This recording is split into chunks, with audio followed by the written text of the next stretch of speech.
Unaangalia Yusuf Diwan Online TV. Assalamu alaikum wa rahmatullahi wa barakatuhu. Wa alaikum salam wa rahmatullahi wa barakatuhu. Naam, ndugu zangu, kama ilivyo ada na kawaida, mahala popote tunapokuwa kwetu darsa zinaendelea. Na insha Allah biidhnillah subhanahu wa ta'ala, leo tukiendelea tena katika darsa yetu yenye anwani ya fiziai Qur'an, kwa maana sayansi ya Qur'an. Na leo tutakwenda kutazama haikalul kharijiyu lil anfi. Tutaanza kuangalia umbo la nje la pua ya huyu mwanadamu, kisha tutakwenda ndani kidogo na tuone wadhaifi zake, kwa maana baadhi ya kazi zake, na bila shaka tauhidi ya kweli itakaa katika mioyo yetu biidhnillahi alkarim. Lakini atambulike haya ni matunda kutoka katika chuo cha Ghazal Muslim School, chuo ambacho kilichoasisiwa mnamo mwaka 1943 katika mji wa Kigoma Ujiji, maeneo ya Kabondo, lakini kikiwa chini ya uasis kutoka kwa Sheikh Khalfani Muhammad Kiumbe pamoja na Sheikh Umar Himidi Mkunda. Tunamuomba Allah subhanahu wa ta'ala ajalie makaburi yao yawe ni viwanja miongoni mwa viwanja vya peponi. Amin.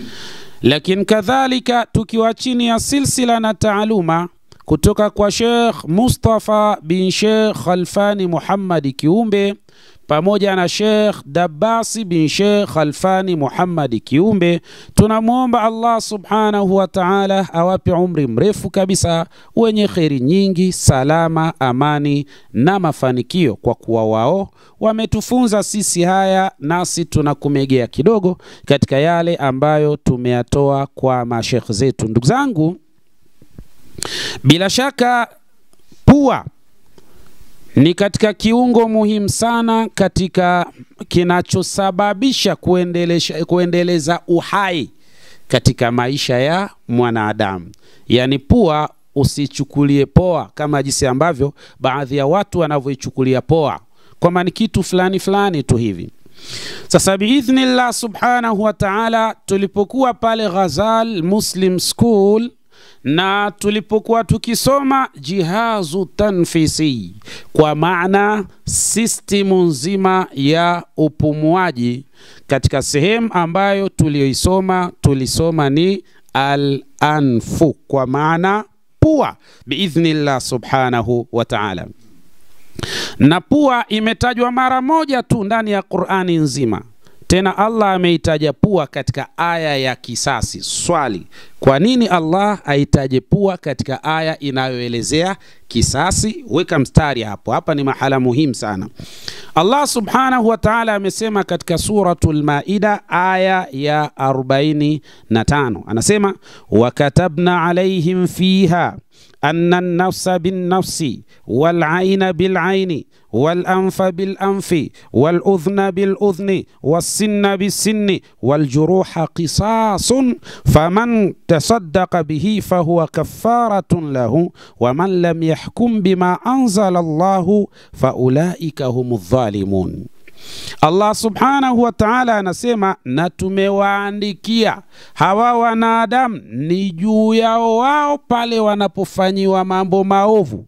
Kwa maana akaja mtu akamuua mtu katika familia yenu bila sababu, bila katika hali za namna hiyo, Mwenyezi Mungu anasema anna nafsa bin nafsi, nafsi iliyoua na yenyewe iuawe. Lakini kadhalika wal aina bil aini, na jicho kwa jicho. Kama mtu kamtoa mwenzake jicho makusudi tu, na yeye la kwake lisibaki, litolewe. Lakini kadhalika wal anfa bil anfi, na pua kwa pua. Maana yake asitolewe pua ndugu yako wewe ukamtoa mwingine pua na jicho. Al anfa bil an, maana yake tufanye vitu kwa i'tidal, kwa uadilifu. Kwa nini vimetajwa hivi vitu? Vimetajwa hivi vitu kwa sababu navyo hutenda kazi zake kwa uadilifu mkubwa biidhnillah subhanahu wa ta'ala. Twende sambamba hapa tuweze kufahamu inshallah. Tulipokuwa pale Ghazali Muslim School, wakati mashekhe zetu walipotusomea aya hii na kadhalika wakatuambia dhikrul juz'i, kutajwa kitu fulani, dalilun ala ilmihi, ni dalili ya kwamba hicho kilichotajwa panahitajika watu wafanye juhudi za maksudi kuijua ilmu yake. Ndio maana ya kutajwa katika Qur'an. Sasa pua ni nini? Hili ndio swali la msingi. Al-anfu min al-khariji, yani al-haikalu al-khariji lil-anfi, kwa maana umbo la nje la hii pua ya mwanadamu, shaklun haramiyun, yani limekaa katika umbile la piramidi. Al-ahram, tulipokuwa Ghazali tulisoma somo linaloitwa al-ahram au Misrul Qudama, nakumbuka vizuri katika hali za aina kadhaa. Kwa hiyo ilipua namna alivyoiumba Allah subhanahu wa ta'ala, shaklun haramiyun, umbile lake ni kama ilivyo piramidi katika hali ya aina kadha. Lakini wayukawinu aljuz'u almuttasilu biljabhati huwa jidhrul anfi, lakini kadhalika na Allah subhanahu wa ta'ala ameitengeneza hiyo pua imeungana na paji la uso. Allah ameitengeneza pua imeungana na paji la uso, na pale ambapo ilipokwenda kuungana katika paji la uso panaitwa jidhirul anfi, kwa maana ndio penye mzizi au shina ya pua yenyewe katika hali ya aina kadha. Hiyo ni sehemu ya kwanza. Lakini kadhalika amma ras, ama kichwa cha pua, maana pua nayo ina kichwa. Sasa kichwa cha pua fahuwa fi asfali al-anfi inda al-futuhat, nacho hicho kichwa cha pua kinapatikana chini huku katika sehemu ya tundu hizi za pua. Ili eneo unavoliona namna lilivyokaa umbo lake ndio inaitwa ra'sul anfi, kwa maana ni kichwa cha pua ya huyu mwanadamu. Lakini sasa wayatakawanu aljuz'u alkharijiyu min al-anfi min al-'azmi, Allah subhanahu wa ta'ala amejaalia, ameitengeneza pua hiyo, sehemu ya pua ya ile umbo la nje la pua, Allah subhanahu wa ta'ala ameitengeneza min al-'azmi, kutokana na mfupa. Ukishika pua yako utaona sasa inao mfupa. Haya, sehemu ya kwanza hiyo. Lakini wal ghadarifu as-sulba, lakini kadhalika kuna zile ghadharif, kwa maana mifupa migumu, wal muruna, na mifupa laini. Allah ametengenezea pua ya huyu mwanadamu. Lakini kama hilo alitoshi, wal ansijatu duhniya, na Allah subhanahu wa ta'ala ameweka katika pua kuna tishu yenye asili ya mafuta. Allah subhanahu wa ta'ala ameweka hapo kwa sababu ya kuzalisha protini na kuua vijidudu au bakteria hatari ambao wanaweza kuingia pale mwanadamu anapofanya kazi ya tanafus, kupumua katika hali ya aina kadha. Wallahi ukiyajua haya utasema subhanaka ma khalaqta hadha batilan, subhanak faqina adhaba an-nar. Kwa hiyo kuna tishu ambayo tishu hiyo Allah subhanahu wa ta'ala amejalia ina asili ya mafuta. Lakini kama hilo alitosha, al-adalatu saghiratu al-muttasila, na ndani ya pua au katika pua ya mwanadamu kuna misuli midogo midogo iliyoshikana biljuz'il khariji min al-anfi, imeshikana na sehemu ya nje ya pua ya huyu mwanadamu. Kuna misuli midogo midogo iliyoshikana yenyewe kwa yenyewe, lakini imeshikana katika sehemu ya nje ya pua la huyu mwanadamu. Wa hiya allati tatahakam fi ba'd ta'abiri alwajhi, nayo hiyo misuli midogo midogo iliyoshikana katika sehemu ya nje ya pua ya mwanadamu ndio inatengeneza yani inatengeneza umbile zuri la uso wa huyu mwanadamu. Jivuta picha ndugu yangu, kama unatolewa pua unakuwaje yani ule uso wako? Yani lazima uwe kituko tu katika jamii. Allah anakiweka kila kitu mahala pake katika hali za aina kadha kwa uadilifu kabisa. Sasa ndio maana biidhnillah subhanahu wa ta'ala tunasema lau tunayasoma haya bitaaquli mardhiya, kwa akili iliyoridhiwa iliyotulia, maana yake tutauona ukuu wa Allah subhanahu wa ta'ala amama ayunina, mbele ya macho yetu biidhnillah subhanahu wa ta'ala. Lakini katika hii pua ya mwanadamu ina vitu vinavyoitwa at-tajwiful anfi, tundu za pua. Hizi tundu mbili za pua, yahtawi al-haikalu al-azmiyu lil-anfi ala tajwifi al-anfi wa huwa mubattinu bisafihati min al-khalaya at-tanfisiyya. Allah subhanahu wa ta'ala amejalia umbile la hili pua la mwanadamu, ameliwekea matundu mawili, yani zinaitwa simakhai au zinaitwa al-manakhir katika hali za namna hiyo. Wa huwa mubattinu, naye Allah subhanahu wa ta'ala ameweka kwa ndani ya pua ya huyu mwanadamu, ameweka nini? Bisafihati min alkhalaya tanfisiyya, yani kuna sahifa, yani kuna kama carpet ambayo aliweka Allah subhanahu wa ta'ala, imejaa zile chembe chembe zinazoshughulika katika sala zima la kumfanya mtu apumue, avute hewa vizuri na atoe hewa kwa uzuri wa hali ya aina yake. Haya Allah subhanahu wa ta'ala ameyafanya kwangu na kwako, ili bila shaka tuone ukuu wake Allah subhanahu wa ta'ala, na bila shaka tukiyafahamu haya tutasema subhanak ma khalaqta hadha batilan, subhanak faqina adhaba an-nar. Lakini aljuz'ul awwalu, sehemu ya kwanza miongoni mwa sehemu hizo za pua, min tajwifil anfi, katika hizi tundu za pua, huwa dahliz. Kuna sehemu inaitwa ad-dahliz. Dahliz ukitazama ndani ya pua yako utaona kuna kajisehemu kama kana tundu, yani kama kamevimba hivi, alafu kagumu, na ukikagusa kana hisia kali sana kukajisehemu. Hiyo ndio inaitwa ad-dahliz. Allah subhanahu wa ta'ala ameiweka katika hali za aina kadha. Hii dahalizi ina nini?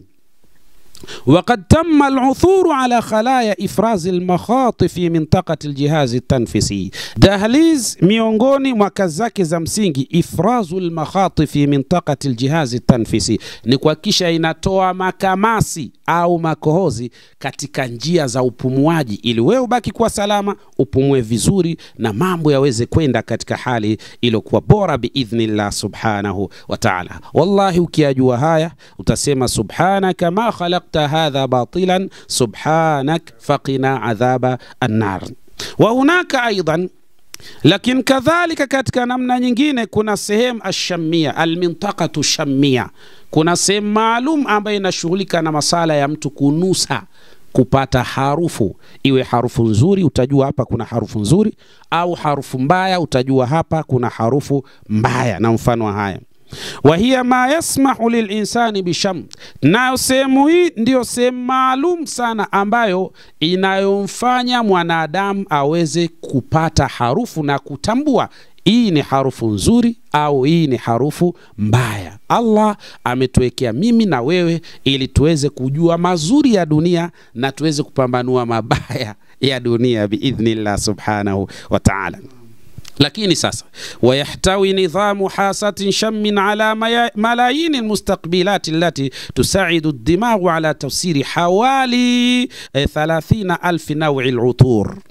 Lakini kadhalika na sehemu hii ndo sehemu ambayo Allah subhanahu wa ta'ala ameijalia inapangilia taratibu za ile harufu, zaidi ya mamilioni ya harufu za aina tofauti tofauti. Na hapa katika kajisehemu haka tusaidu dimagha, ndipo ambapo pana usaidia ubongo ala tafsiri hawali, katika kutafsiri takriban aina ya harufu zisizopungua 1030 ya mankato ya aina tofauti tofauti, au harufu za aina tofauti tofauti.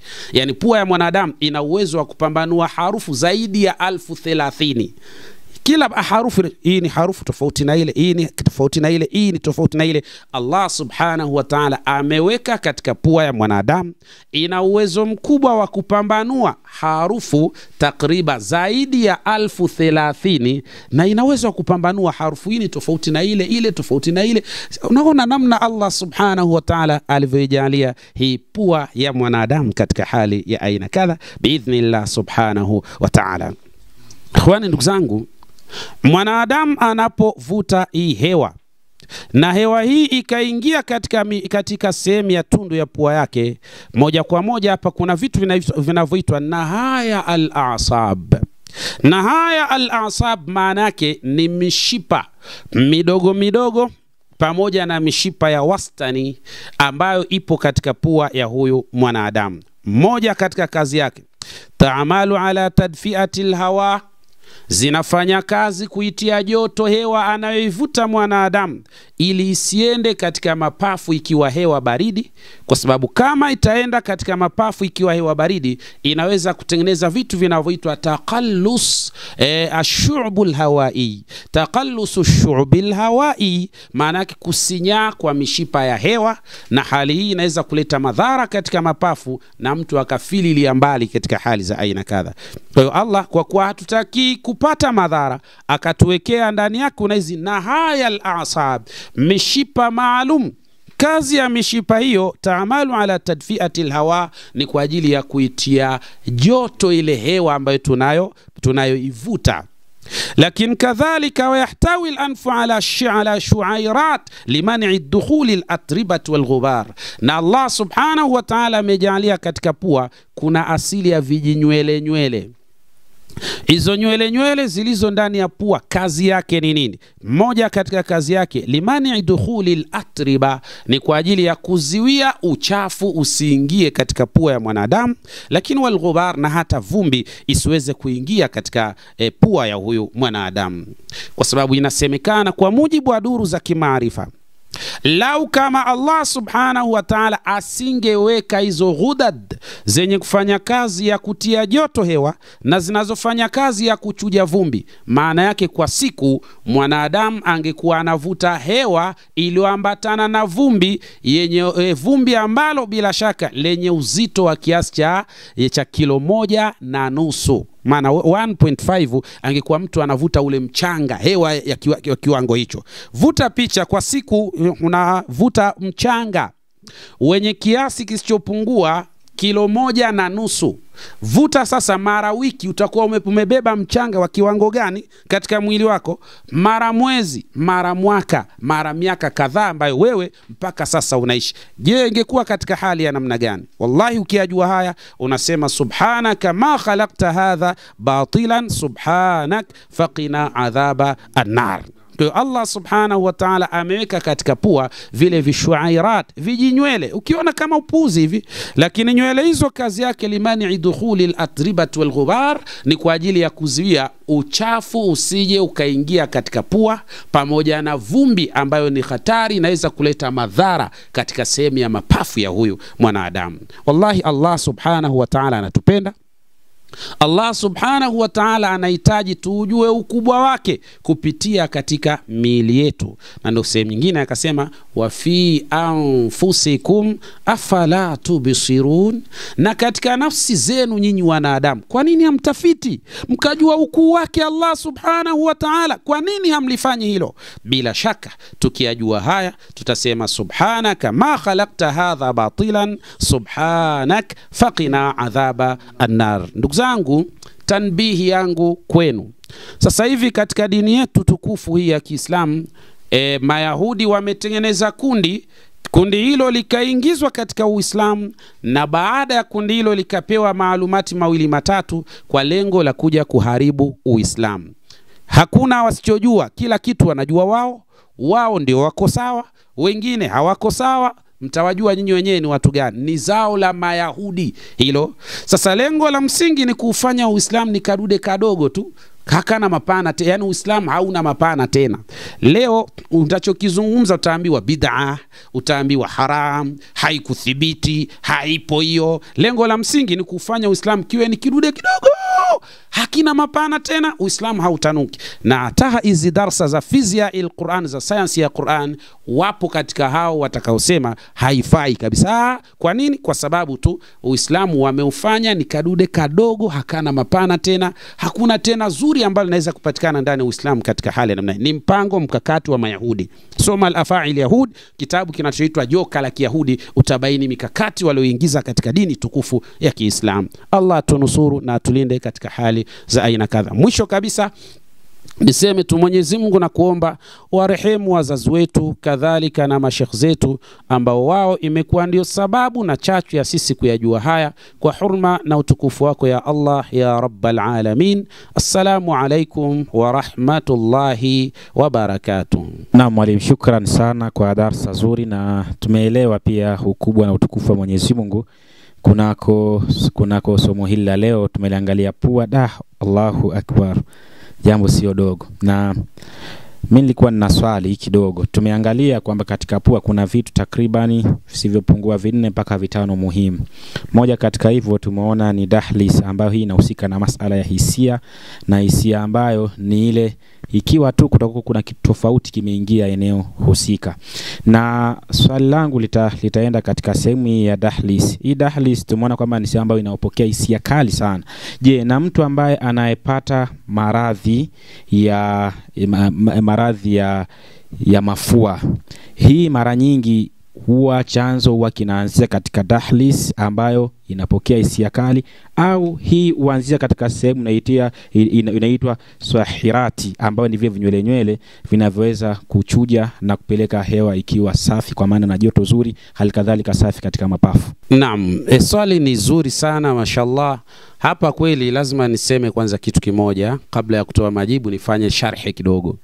Ni kwamba katika pua ya mwanadamu kuna vitu vinavyoitwa ghudad. Hizi ghudad au ashairat, vile vijinywele ambao vinachuja vumbi. Sasa ikitokea labda kuna vumbi au mankato fulani, harufu fulani imepita, au unywele au unyoya umepita katika zile sehemu, sasa ukawa haukukamatwa vizuri, ukaenda katika kajisehemu kana ngozi nyembamba sana, basi ikifika pale, hii sasa inatengeneza vitu anaita al-usbunat. Al-usbunat maana yake ni zile neurons ambazo kazi yake zile neurons ni kutema kemikali, na hiyo kemikali inapeleka haraka kabisa taarifa katika ubongo ya kwamba hapa kuna kitu kipya kimeingia ambacho hatukijui usalama wake kwa ajili ya pua au kwa ajili ya mapafu ya huyu mwanadamu.